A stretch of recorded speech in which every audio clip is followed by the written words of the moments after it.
राधे कृष्ण दोस्तों, कैसे हैं आप। आज मैं लाई हूँ कार्तिक माह का 33वां अध्याय। दया दृष्टि कर हृदय में भव भक्ति उपजाओ। 33वां अध्याय लिखूं कृपा दृष्टि बरसाओ। सूत जी ने कहा कि इस प्रकार अपनी अत्यंत प्रिय सत्यभामा को यह कथा सुनाकर भगवान श्री कृष्ण संध्या उपासना करने के लिए अपने माता के घर चले गए। यह कार्तिक का मास का व्रत भगवान विष्णु को अति प्रिय है तथा भक्ति प्रदान करने वाला है। रात्रि में जागरण, प्राप्त काल स्नान, तुलसी वट, सची उपासना, सींचना उपासना और दीपदान, ये 5 कर्म भगवान विष्णु को प्रसन्न करने वाले हैं, इसीलिए इनका पालन अवश्य करना चाहिए। ऋषि जी बोले, भगवान विष्णु को प्रिय अधिक फल और प्राप्त कराने वाला, शरीर के प्रत्येक अंग को प्रसन्न करने वाला कार्तिक महात्म आपने हमें बताया है। ये मोक्ष की कामना करने वाला तथा भोग की इच्छा रखने वाले मनुष्य को यह व्रत अवश्य ही करना चाहिए। इसके अतिरिक्त हम आपसे एक बात पूछना चाहते हैं कि यदि कार्तिक मास का व्रत करने वाला मनुष्य किसी संकट में फंस जाए और यह किसी वर्ण में हो या बढ़ती किसी रोग से ग्रस्त हो जाए तो उस मनुष्य को कार्तिक के व्रत में किस प्रकार करना चाहिए, क्योंकि कार्तिक व्रत भगवान विष्णु को अत्यंत प्रिय है और इसे करने से मुक्ति एवं भक्ति प्रदान होती है, इसीलिए इसे छोड़ना नहीं चाहिए। सूत जी ने उत्तर देते हुए कहा, कार्तिक का व्रत करने वाला मनुष्य किसी संकट में फंस जाए तो वह हिम्मत करके भगवान शंकर या भगवान विष्णु के मंदिर में जो भी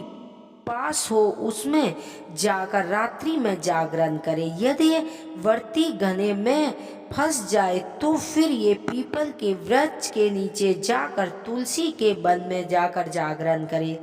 भगवान विष्णु की प्रतिमा के सामने बैठकर विष्णु का कीर्तन करे। ऐसा करने से सैकड़ों गायों के दान के समान फल की प्राप्ति होती है। जो भी मनुष्य विष्णु की कीर्तन में जाता है, गाता है, बजाता है और वाजपेय यज्ञ में समान फल की प्राप्ति होती है और हर कीर्तन में नृत्य करने वाले मनुष्य को सभी तीर्थों में स्नान करने का फल प्राप्त होता है। किसी भी संकट के समय या रोगी हो जाने पर, जल न मिलने पर स्थिति में केवल भगवान विष्णु का नाम मात्र से मार्दन ही कर लें। यदि उद्यापन न कर सके तो व्रत की पूर्ति के लिए केवल ब्राह्मणों को प्रसन्न करने का कारण विष्णु जी प्रसन्न रहते हैं। यदि मनुष्य दीपदान करने में असमर्थ हो तो दूसरे की दीप की वायु आदि से भली भांति रक्षा करें।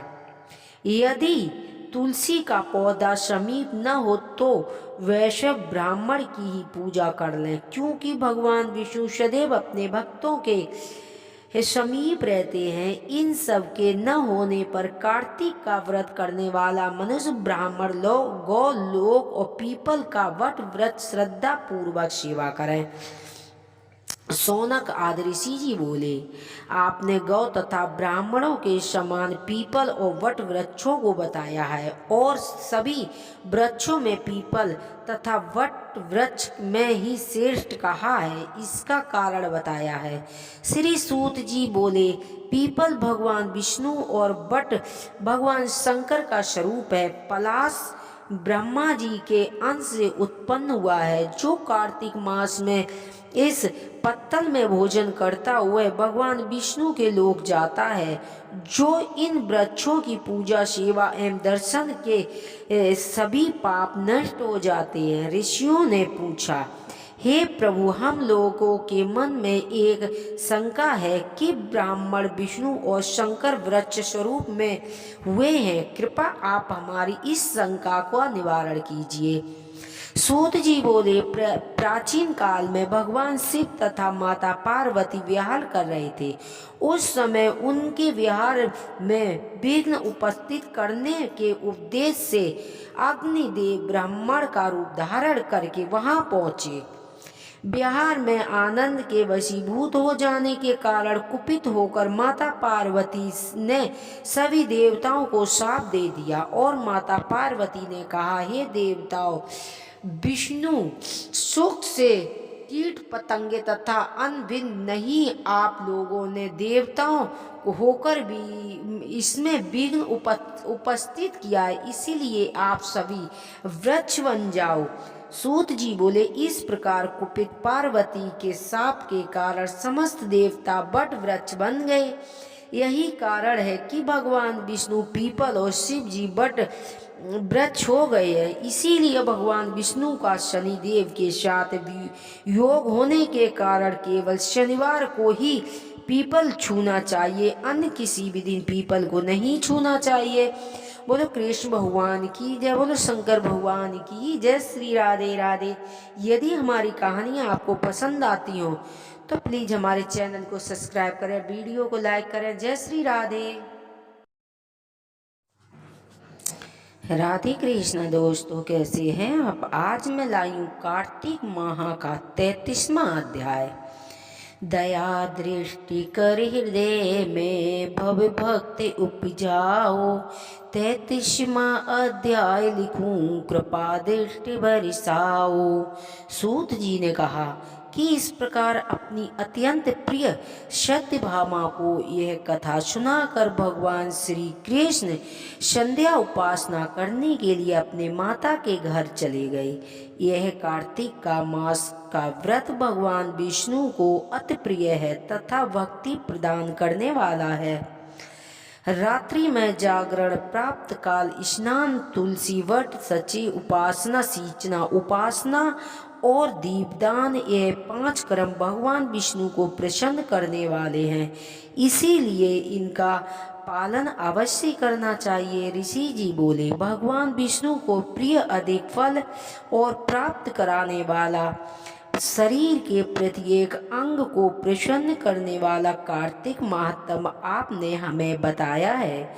ये मोक्ष की कामना करने वाला तथा भोग की इच्छा रखने वाले मनुष्य को यह व्रत अवश्य ही करना चाहिए। इसके अतिरिक्त हम आपसे एक बात पूछना चाहते हैं कि यदि कार्तिक मास का व्रत करने वाला मनुष्य किसी संकट में फंस जाए और यह किसी वर्ण में हो या बढ़ती किसी रोग से ग्रस्त हो जाए तो उस मनुष्य को कार्तिक के व्रत में किस प्रकार करना चाहिए, क्योंकि कार्तिक व्रत भगवान विष्णु को अत्यंत प्रिय है और इसे करने से मुक्ति एवं भक्ति प्रदान होती है, इसीलिए इसे छोड़ना नहीं चाहिए। सूत जी ने कहा, उत्तर देते हुए कहा, कार्तिक का व्रत करने वाला मनुष्य किसी संकट में फंस जाए तो वह हिम्मत करके भगवान शंकर या भगवान विष्णु के मंदिर में जो भी पास हो उसमें जाकर रात्रि में जागरण करे। यदि वर्ती घने में फंस जाए तो फिर ये पीपल के वृक्ष के नीचे जाकर तुलसी के वन में जाकर जागरण करे। भगवान विष्णु की प्रतिमा के सामने बैठकर विष्णु का कीर्तन करे। ऐसा करने से सैकड़ों गायों के दान के समान फल की प्राप्ति होती है। जो भी मनुष्य विष्णु की कीर्तन में जाता है, गाता है, बजाता है और बाज पे यज्ञ में समान फल की प्राप्ति होती है और हर कीर्तन में नृत्य करने वाले मनुष्य को सभी तीर्थों में स्नान करने का फल प्राप्त होता है। किसी भी संकट के समय या रोगी हो जाने पर, जल न मिलने पर स्थिति में केवल भगवान विष्णु का नाम मात्र से मार्दन ही कर लें। यदि उद्यापन न कर सके तो व्रत की पूर्ति के लिए केवल ब्राह्मणों को प्रसन्न करने का कारण विष्णु जी प्रसन्न रहते हैं। यदि मनुष्य दीपदान करने में असमर्थ हो तो दूसरे की दीप की बात वायु आदि से भली भांति रक्षा करें। यदि तुलसी का पौधा समीप न हो तो वैश्य ब्राह्मण की ही पूजा कर लें, क्योंकि भगवान विष्णु सदैव अपने भक्तों के समीप रहते हैं। इन सब के न होने पर कार्तिक का व्रत करने वाला मनुष्य ब्राह्मण लोग, गौ लोग और पीपल का वट व्रत श्रद्धा पूर्वक सेवा करें। सौनक आदि ऋषि जी बोले, आपने गौ तथा ब्राह्मणों के समान पीपल और वट वृक्षों को बताया है और सभी वृक्षों में पीपल तथा वट वृक्ष में ही श्रेष्ठ कहा है, इसका कारण बताया है। श्री सूत जी बोले, पीपल भगवान विष्णु और वट भगवान शंकर का स्वरूप है। पलाश ब्रह्मा जी के अंश से उत्पन्न हुआ है। जो कार्तिक मास में इस पत्तल में भोजन करता हुआ भगवान विष्णु के लोक जाता है। जो इन वृक्षों की पूजा सेवा एवं दर्शन के सभी पाप नष्ट हो जाते हैं। ऋषियों ने पूछा, हे प्रभु, हम लोगों के मन में एक शंका है कि ब्राह्मण विष्णु और शंकर वृक्ष स्वरूप में हुए हैं, कृपा आप हमारी इस शंका का निवारण कीजिए। सूत जी बोले, प्राचीन काल में भगवान शिव तथा माता पार्वती विहार कर रहे थे। उस समय उनके विहार में विघ्न उपस्थित करने के उद्देश्य से अग्निदेव ब्राह्मण का रूप धारण करके वहां पहुंचे।